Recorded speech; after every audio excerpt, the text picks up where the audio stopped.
नमस्कार दोस्तों, लकी पुणे में फिर से एक बार आपका स्वागत है। मेरा नाम नरेश नाइक।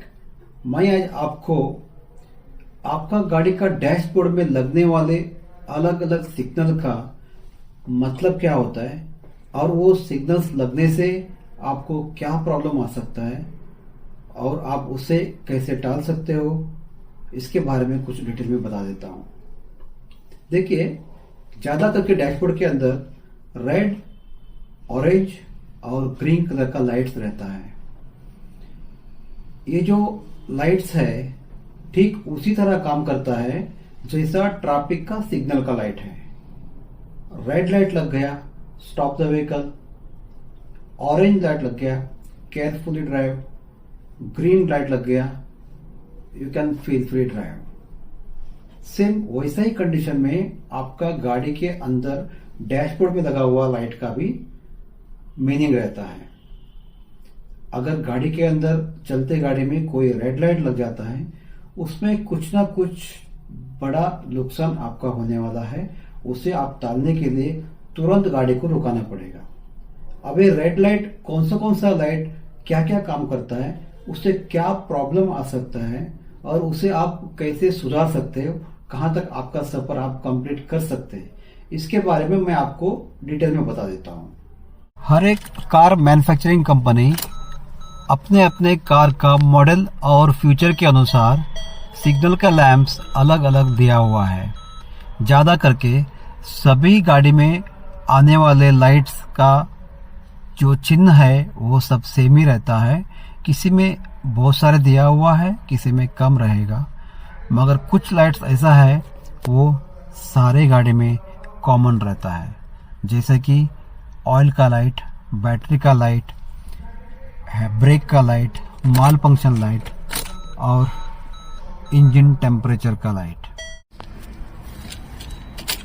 एक बार इंजन ऑन हो गया तो डैशबोर्ड में का सारा लाइट बंद होना चाहिए। अगर कोई लाइट लगता है तो उसका मतलब बनता है कि उस पर्टिकुलर फंक्शन काम नहीं कर रहा है। गाड़ी आपको मैसेज दे रहा है कि इसे चेक करो, इसे सुधारो।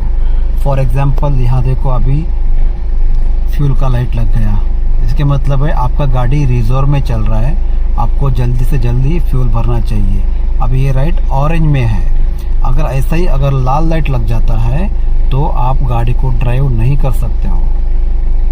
अभी देखो, अब मैं आपको एक एक लाइट के बारे में डिटेल में बता देता हूँ।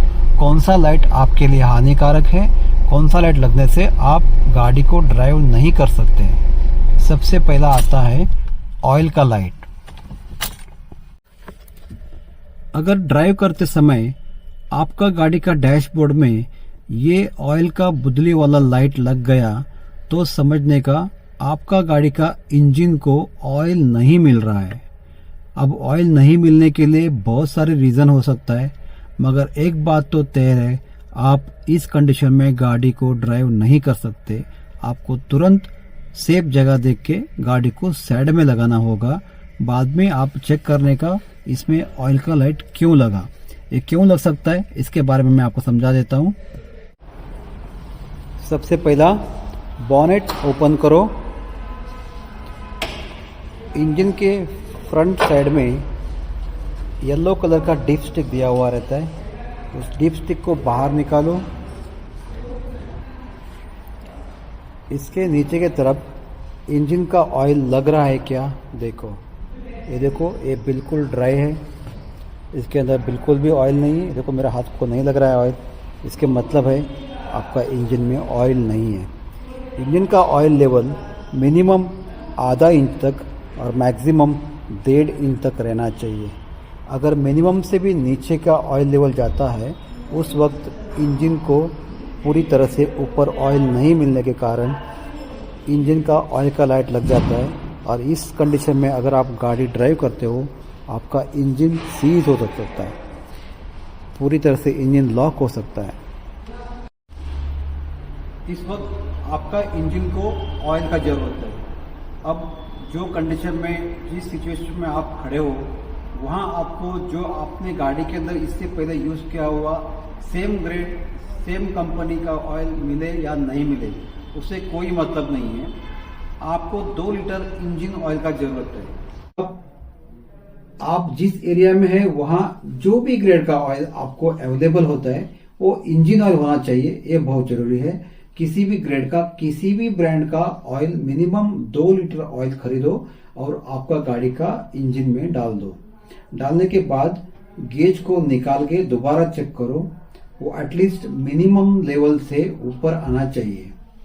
एक बार ऑयल डाल के होने के बाद नीचे की तरफ देखो, कहीं चेंबर में या डैमेज नहीं हो या मेजर लीकेज नहीं हो।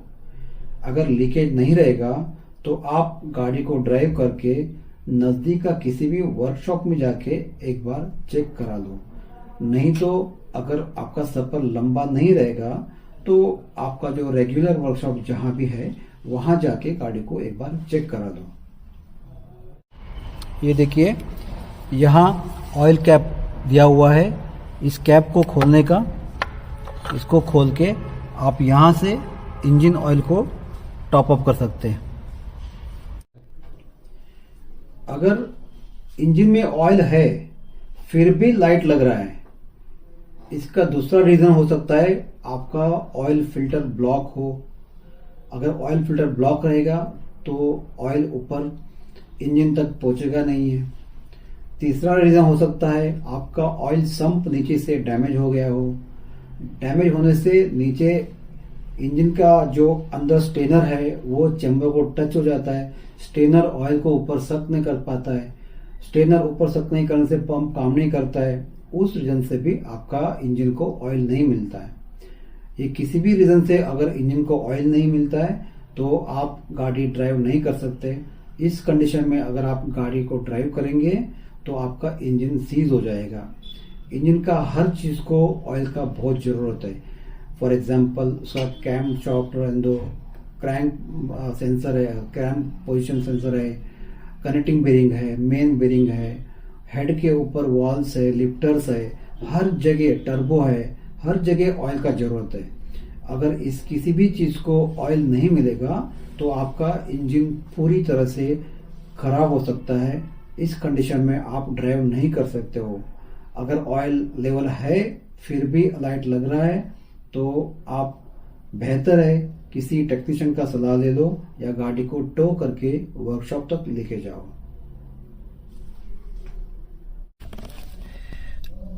दूसरा लाइट है बैटरी लाइट।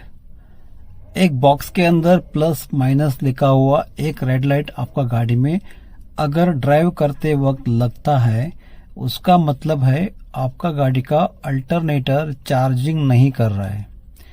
अगर अल्टरनेटर बैटरी को चार्ज नहीं करेगा तो बैटरी का वोल्टेज ड्रॉप हो जाता है। अब ये बैटरी लाइट लगने के लिए 2-3 अलग अलग रीजन हो सकता है। हर गाड़ी का इंजन के राइट साइड में अल्टरनेटर दिया हुआ रहता है। ये एक बेल्ट से जुड़ा हुआ है। जब इंजन घूमेगा, इंजन के साथ में ये अल्टरनेटर घूमता है और ये बैटरी को चार्ज करता है। इस बेल्ट के साथ अल्टरनेटर के अलावा power steering pump, water pump, ये सब जुड़ा हुआ रहता है। अगर अल्टरनेटर बेल्ट टूट जाता है तो आपका वाटर पंप भी काम नहीं करता है, पावर स्टीयरिंग भी काम नहीं करता है, एसी कंप्रेसर भी काम नहीं करता है। ये सभी प्रॉब्लम अल्टरनेटर के बेल्ट के साथ में जुड़ा हुआ रहता है, क्योंकि ये एक ही बेल्ट में चारों पुल्ली घूमता है और चारों फंक्शन चलता है।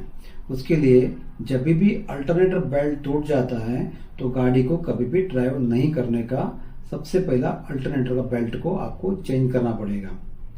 कभी कभी बेल्ट का जो धागा रहता है वो बहुत स्ट्रांग रहता है, वो कभी कभी टाइमिंग कॉर्ड के अंदर घुस के इंजन टाइमिंग को भी खराब कर सकता है। उसके लिए जब भी बेल्ट टूटता है सबसे पहला टूटा हुआ चीज को वहां से हटा दो। उसके बाद में अगर बहुत ही नजदीक में आपका वर्कशॉप रहेगा तो वहां तक आप आराम आराम से गाड़ी चला के पहुंच सकते हो। अगर लंबा रहेगा तो आप विदाउट बेल्ट ड्राइव नहीं कर सकते। ड्राइव करने से आपका टेम्परेचर बढ़ जाएगा, व्हीकल का स्टीयरिंग हार्ड हो जाएगा। ये सब प्रॉब्लम आपको फेस करना पड़ता है। और साथ ही साथ बैटरी भी पूरा डिस्चार्ज हो जाएगा। बैटरी डिस्चार्ज होने से इंजन को किसी इलेक्ट्रिकल फंक्शन को वोल्टेज नहीं मिलेगा, वोल्टेज नहीं मिलने से इंजन ऑफ हो जाएगा। उसके लिए जब भी अल्टरनेट बेल्ट टूट जाता है तो आप गाड़ी को ड्राइव नहीं करेंगे। अगर बेल्ट सही है फिर भी आपका बैटरी डाउन हो रहा है, बैटरी का लाइट लग रहा है, इसके मतलब है आपका अल्टरनेटर फेल हो चुका है।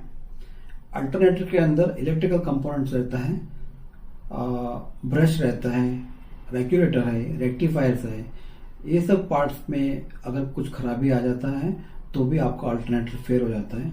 इस सिचुएशन में भी आप ड्राइव नहीं कर पाएंगे, क्योंकि बैटरी में जितना वोल्टेज है उतना ही वोल्टेज आपको कंज्यूम करना पड़ेगा जहां भी पहुंचना रहेगा। बहुत पास में रहेंगे तो आप एसी ऑफ करके, लाइट्स ऑफ करके, धीरे धीरे से गाड़ी ड्राइव करके आपका लोकेशन तक आप पहुंच सकते हैं। अगर ज़्यादा लंबा रहेगा तो आप ड्राइव नहीं कर पाएंगे, क्योंकि बैटरी का वोल्टेज धीरे धीरे घटते जाएगा। ये था आज का ऑयल और अल्टरनेटर के बारे में जानकारी। अगले वीडियो में मैं आपको गाड़ी का ओवर हीटिंग क्यों होता है और ब्रेक फेल क्यों होता है, ये दो चीज़ के बारे में समझा दूंगा। इस वीडियो को आप ज़रूर लाइक कीजिए, सब्सक्राइब कीजिए और शेयर कीजिए। Thank you.